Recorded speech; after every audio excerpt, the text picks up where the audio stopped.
নমস্কার বন্ধুরা, সনাতন মোটিভেশন চ্যানেলে আপনাদের সবাইকে স্বাগত।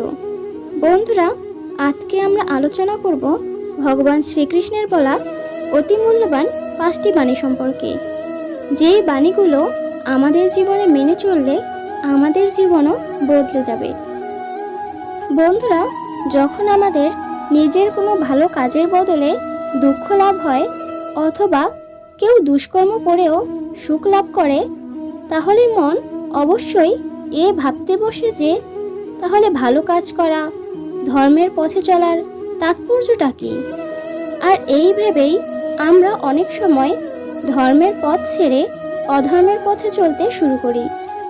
বন্ধুরা, আজকের এই ভিডিওতে আমরা এই রকম সমস্ত প্রশ্নের উত্তর জানব। তাহলে শুরু করা যাক আজকের ভিডিও। জয় শ্রীকৃষ্ণ, রাধে রাধে। ভগবান শ্রীকৃষ্ণ বলেছেন, যখন সংসারে দেখার মতো কিছুই থাকে না, তখন মানুষ ঈশ্বরের দিকে দৃষ্টি নিক্ষেপ করে। যদি কোনো ঘটনায় মানুষ ভয়প্রাপ্ত হয়, তবে তার পরাজয়ই হয়। আর যে মানুষ সব হারিয়েও শান্ত আর একাগ্র থাকে, সেই জয়ী হয়। সমুদ্র হোক বা সংসার, যে ধর্মের নৌকা প্রস্তুত করে সে ঠিক পার হয়ে যায়। যখনই মানুষের জীবনে কোনো বিরূপ পরিস্থিতি আসে, তখন মানুষ ঈশ্বরের কাছে প্রার্থনা করে, ঈশ্বরের সম্মুখে মিনতি করে যেন সে পরিস্থিতি থেকে নিস্তার পায়। কিন্তু এই প্রার্থনার বাস্তবিক রূপ কেমন হয়, সেটা কি আমরা কখনো বিবেচনা করেছি? প্রার্থনার অর্থ হলো নিজের সমস্ত আকাঙ্ক্ষা, সমস্ত চিন্তা, সমস্ত সংকল্প, সমস্ত পরিকল্পনা ঈশ্বরের চরণে দান করা। অর্থাৎ নিজের কর্মের ফল কি হবে সেই নিয়ে চিন্তা না করে ধর্মের অনুরূপ কর্ম করা। ঈশ্বরের পরিকল্পনাকেই নিয়তি বলে মেনে নেওয়া, সেটাই তো প্রার্থনা, তাই না? কিন্তু ঈশ্বরের সমস্ত পরিকল্পনা বোঝাটা সম্ভব কি? সেসব পরিকল্পনা তো আমাদের কর্মের পরিণামস্বরূপ প্রকাশ পায় সর্বদা। কিন্তু যদি কেউ সর্বকর্মকেই ত্যাগ করে, সেটা কি প্রকৃত প্রার্থনা? বাস্তবে কর্মই জীবন, আর ফলের প্রতি মোহ না করাই সত্যিকারের প্রার্থনা। যে প্রার্থনা কর্মের পথে বাধা হয়ে দাঁড়ায়, মানুষকে কার্যই করতে না দেয়, সেটা প্রার্থনা না পরাজয়?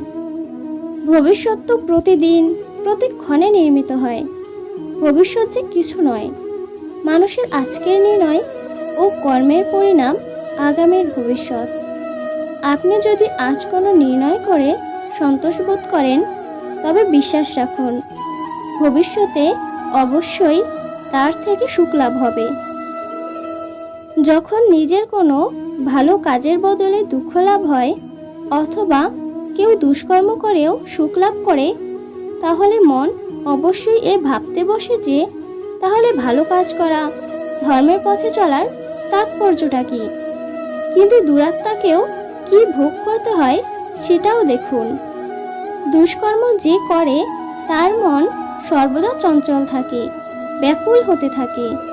মনে সর্বদা নতুন নতুন সংঘর্ষ উৎপন্ন হয়। অবিশ্বাস তাকে সারা জীবন ছোটাতে থাকে। একে কি সুখ বলে? যে ব্যক্তি ধর্মের পথে চলে, সর্বদা সুকর্মে লিপ্ত থাকে, সৎ চরিত্রের অধিকারী, হৃদয় সর্বদা শান্ত থাকে, পরিস্থিতি তার জীবনের সুখের বাধা হয়ে দাঁড়ায় না। সমাজে তার সম্মান আর মনের সন্তোষ অক্ষত থাকে সর্বদা। অর্থাৎ ভালো ব্যবহার ভবিষ্যতে সুখের পথ দেখায় না, ভালো ব্যবহার নিজেই সুখ দেয়। অপরদিকে দুর্ব্যবহার ভবিষ্যতে দুঃখের পথ দেখায় না। অধর্ম সেই মুহূর্তে দুঃখকে উৎপন্ন করে। ধর্ম থেকে সুখ পাওয়া যায় না, ধর্মই স্বয়ং সুখ। মানুষের জীবনে ভয়ের বশত করে সর্বদাই, কখনো সম্পত্তি নাশের ভয়, কখনো অপমানের ভয়, কখনো আপনজনের সাথে বিচ্ছেদের ভয়। এ কারণেই ভয়ের অস্তিত্ব সবার একই রকম মনে হয়। কখনো কি বিবেচনা করেছেন যে কোনো পরিস্থিতি বা বস্তু ভয়ের জন্ম দেয়, তার থেকে বাস্তবে দুঃখ তৈরি হয়? না, এমন কোনো নিয়ম নেই। আর সবার অভিজ্ঞতা তো এই বলে, ভয় ধারণ করলেই ভবিষ্যতের দুঃখের নিবারণ কমে। ভয় কেবল আগামী দুঃখের কল্পনা মাত্র, বাস্তবের সাথে এর কোনো সম্পর্ক নেই। ভয় আর কিছু নয়, কেবল কল্পনা মাত্র। ভয় থেকে মুক্তি পাওয়া কি খুব কঠিন কাজ? অবশ্যই বিচার করে দেখুন। তাহলে বন্ধুরা, আজকের ভিডিও এই পর্যন্তই। ভিডিওটি ভালো লাগলে অবশ্যই একটি লাইক করবেন, এবং আপনি যদি এই চ্যানেলের নতুন দর্শক হয়ে থাকেন তাহলে এখনই চ্যানেলটিকে সাবস্ক্রাইব করুন। হরে কৃষ্ণ।